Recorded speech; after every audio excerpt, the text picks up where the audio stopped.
Kei te whiri koka tonu te pito whakarunga o te minita i ngā take tiriti kia te tuki i aia me te kāwanatanga ngā kokoraho katoa a te iwi Māori hei te tau 2014.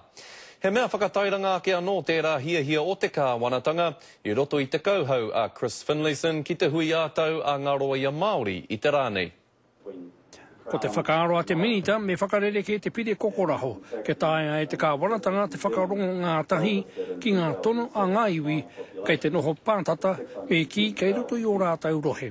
What we have to do is move toward this idea of cognate legislation where you might have 5 or 6 unrelated deeds of settlement given effect to for the purposes of the first reading, the preliminary reading in one bill, and then these bills go to the select committee, are heard separately and can be split out. Te whakapono e tahi o tēnei whakamininga kei te moe a te minita. A mihi ki ai mo te moemoea.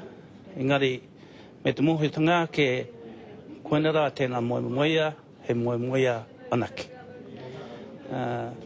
Mā wai tōna moemoea hei hari mā tātou katoa pēr. Tētahi atu huarahi kei te tirohia te kāwanatanga hei whakatere ake i ngā kreme. He whakatū tētahi rōpū mai ngā iwi, ko tau wānātau kokoraho, hei awhi i te hunga ka hore anō. Relatively difficult to get all Māori from different hapu thinking along the same lines. Secondly, putting that to one side, I think it's important. Te kauma ono ngā tono kokoraho kei mua te auraro o te kāwanatanga i tēnei wā.